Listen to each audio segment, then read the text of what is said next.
Assalamu alaikum students, I am Muna Javed, your computer teacher. How are you all? I hope you are all great.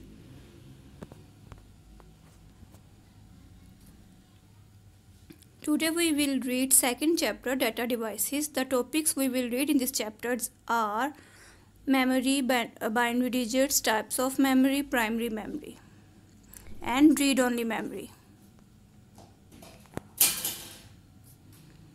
First of all we read memory की हम बात करें तो बेटा सबसे पहले जब हम मेमोरी के बारे में सोचते हैं तो हमारे जहन में हमारे आता है कि हमारे अपने जहन में हमने जो भी चीज़ें स्टोर की हुई हैं, हम अपनी मेमोरी अपने दिमाग के बारे में सोचते हैं तो उसके अंदर जितनी भी चीज़ें स्टोर है, सेव है हमारे दिमाग के अंदर, हम उसको कहा जाएगा मेमोरी। हम अपने दिमाग की मेमोरी, अपनी याददाश्त को मेमोरी कहा जाता है। इसी तरह जैसे कि अगर हम एग्जाम्पल लें एक रूम की एग्जांपल है कि कमरे के अंदर बेड होंगे, टीवी होगा और भी काफ़ी ज़्यादा चीज़ें जो आप स्टोर करते हैं वो सारी होंगी। यानी कि जो भी आपने उसके जो स्टोर करने की चीज़ें हैं उन तमाम चीज़ों को एक जो उसके अंदर सेव किया जा सकता है, कमरे के अंदर रखा जा सकता है, वो तमाम उस कमरे की मेमोरी होगी या उसकी चीज़ें। उसी तरह कंप्यूटर के अंदर भी जो चीज़ें हम सेव करते हैं, स्टोर करते हैं, उनको कंप्यूटर की मेमोरी कहा जाता है। जैसे कि the storage capacity of a computer is called its memory. किसी भी कंप्यूटर की स्टोरेज कैपेसिटी को उसको मेमोरी कहा जाता है कंप्यूटर की। मेमोरी के अंदर तीन तरह की चीज़ें स्टोर, मेमोरी के लिहाज से तीन तरह की चीज़ें स्टोर की जाती हैं। Just first of all data, सबसे पहले हम उसके अंदर डाटा स्टोर करते हैं, इंस्ट्रक्शंस एंड इंफॉर्मेशन। ये तीनों चीज़ें तरह की मेमोरी जो चीज़ों को हम कंप्यूटर के अंदर सेव करते हैं। First of all we read data की बात करें तो डाटा के अंदर बेटा तमाम फैक्ट्स एंड फिगर्स, वर्ड्स, कोई भी आप एप्लीकेशन लिखते हैं, कोई भी आप एड्रेसेस सेव करते हैं, कोई भी चीज़ सेव करते हैं, वो तमाम फैक्ट्स और फिगर की फॉर्म में होंगी, मतलब 1 2 की फॉर्म में होंगी। वो तमाम चीज़ें अल्फ़ाबेटिक नेम्स की फॉर्म में होंगी, वो तमाम डाटा कहलाएगा। इंस्ट्रक्शंस मतलब कोई भी आपने मेमोरीज आपने चीज़ें सेव कर दी, उसके बाद आप कोई भी कमांड देंगे, उसको कोई भी चीज़ देंगे, how to work on a given data, कोई भी कमांड देंगे आप अपने माउस की मदद से, आपने चीज़ें सेव की, इंस्ट्रक्शन की, उसकी मदद से आपने उसको किसी भी तरह की इंफॉर्मेशन आप उसको प्रोवाइड करते हैं। तो वो जो भी चीज़ें आप कमांड देंगे, जैसे कि जस्ट फॉर एग्जांपल आपने एक एप्लीकेशन स्टोर की है कंप्यूटर के अंदर, एप्लीकेशन आपने लिखी, एप्लीकेशन लिखकर आपने उसको सेव किया, सेव करने के बाद आपने एक नया फ़ोल्डर बनाया, एक नया फ़ोल्डर एप्लीकेशन के नेम से बनाया और उसके अंदर जाकर आपने अपनी एप्लीकेशन को सेव किया। जो आपने फैक्ट्स एंड फिगर उसके अंदर लिखे वो तो डाटा हो गया, फिर आपने उसको इंस्ट्रक्शन दी कि वो एक न्यू फ़ोल्डर के अंदर सेव हो, तो वो तमाम इंस्ट्रक्शंस कहलाई। और इन्फॉर्मेशन मतलब कि जो सेव होने के बाद एक प्रॉपर प्रेजेंटेबल फॉर्म के अंदर आपके पास प्रेजेंटेशन आ गई, वो आपको रिज़ल्ट और आउटपुट फॉर्म में होगा, वो इन्फॉर्मेशन कहलाएगा।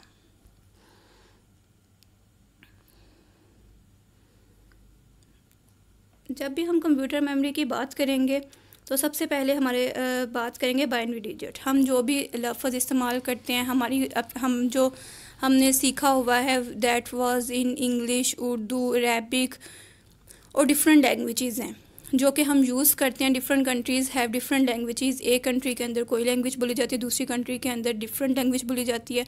और काफ़ी लैंग्वेजेस जो है हम पढ़ते हैं, हमें समझ नहीं आती लेकिन हमें पढ़नी आती है। जस्ट लाइक अरबी हम पढ़ते हैं, हमें कुरान पाक पढ़ते हैं। उसके बाद इंग्लिश देखें, it's not our national language, लेकिन हम इंग्लिश समझते हैं, पढ़ते हैं, हमें पढ़नी आती है। इसी तरह ये तमाम चीज़ें जो हमें आती हैं वो तमाम हमारी लैंग्वेजेस हैं। और जो कंप्यूटर है, कंप्यूटर की जो मेमोरी है, जो कंप्यूटर के अंदर यूज़ की जाते हैं, computer can work only 2 digits and the digits are 0 and 1।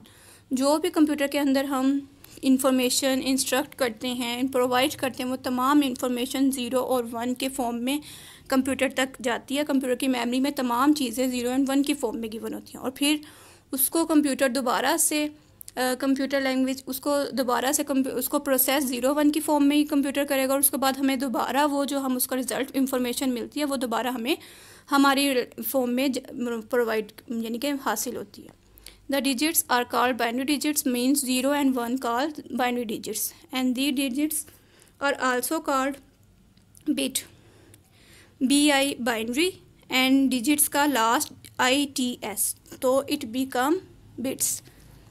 तो 8 bit make up a byte, एक बिट जो है वो 1 बाइट बनाएगा, it is denoted to be B, इसको बी से भी डिनोट किया जाता है। मीन्स सबसे पहले हमने बाइनरी का बी आई लिया और डिजिट का आई टी एस, और इट बिकम्स बिट्स। यहाँ पर हमारे पास बाइनरी डिजिट्स का एक टेबल गिवन है जो कि आपकी बुक के अंदर भी गिवन होगा, और इसके अंदर मेमोरी साइज़ गिवन है। सबसे पहले 8 byte is equal to 1 byte, 8 bits is equal to 1 byte. 1024 1024 bytes is equal to 1 kilo bytes या K B.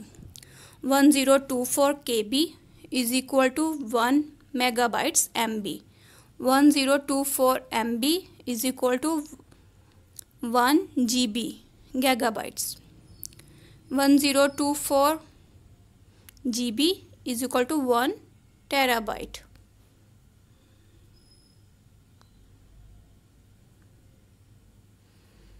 Here the classification of computer memory. Computer memory can be classified into three main types. First of all, primary memory and secondary memory and ROM. ROM is also categorized in separately as a memory. So primary memory and secondary memory are two basic types. Primary memory include RAM and ROM. Secondary memory include floppy disk, hard disk, CD, DVD and pen drive. This table is given in your book. So computer memory is classified into three.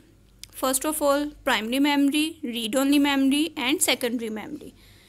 And primary memory move to the random access memory. Read-only memory is separately denoted here, and second external memory and secondary memory. And floppy disk, hard disk, CD, Blu-ray disk and flash disk drive USB are given in secondary or external memory. Primary memory. Primary memory is also known as internal memory.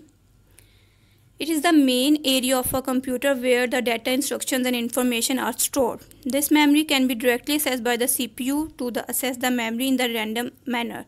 Here it is also called the random access memory. There are three names of primary memory. Primary memory वो memory है बेटा जो कि computer के अंदर store की जाती है और वो कंप्यूटर के अंदर सेव रहती है, और फिर जब कंप्यूटर को हम ऑफ़ करते हैं तो वो तमाम मेमोरी भी साथ ही ऑफ़ हो जाती है। मतलब वो तमाम मेमोरी ख़त्म हो जाती है, वो कि सिर्फ कंप्यूटर के अंदर जो हम काम कर रहे होंगे जब तक ऑन है तो वो तब तक ही काम करेगी। तो इसकी जो इसके नेम्स हैं, इंटरनल मेमोरी, इसको इंटरनल मेमोरी भी कहा जाता है, रैंडम एक्सेस मेमोरी रोम भी कहा जाता है, and volatile memory. Random access memory को भी हम अब पढ़ते हैं कि what is RAM, what is Rome.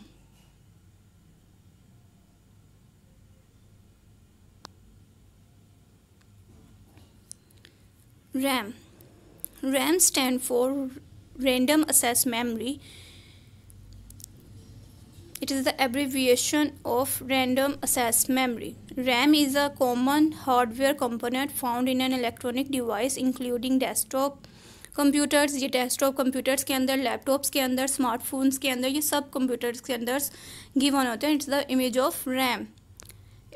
It's a primary type of memory. Here the all information are stored. जो भी information इसके अंदर store होंगी, we can read information as well as write instructions on it. ROM. Now the second type is ROM. ROM means read only memory. Name से show हो रहा है, it means it's only for reading. ROM is the memory from which usually the information can be read. That's why it's known as read only memory. इसके अंदर जो भी memory होती है उसको हम सिर्फ रीड कर सकते हैं, और इसको नॉन वोलेटाइल मेमोरी भी कहा जाता है. The memory can also directly access to the computer CPU, but the data and instructions stored in ROM are written even the computer is switched off. लेकिन इसके अंदर जो इन्फॉर्मेशन स्टोर होती है, जैसे कि रैम के अंदर था कि जो भी इन्फॉर्मेशन स्टोर होती है वो जैसे ही कंप्यूटर बंद होता है वैसे ही ख़त्म हो जाते हैं, लेकिन इसके अंदर रिटेन रहती है, इसके अंदर रहती हैं रोम की जितनी भी मेमोरीज होती हैं वो सेव होती हैं, वो उसके अंदर रहती हैं। Here in this table now the differentiation between the RAM and ROM. RAM is a temporary storage, but ROM is permanent storage. Store data in the form of MBs and store data in GBs. Volatile, non-volatile. It's used in normal operations. It's used for startup process of computer, writing data faster in RAM, data writing faster in ROM, data writing slower. Okay students, I hope you can understand the concept of memory and primary memory. You or all have any question related to this topic, you must be asked. Take care. Allah Hafiz.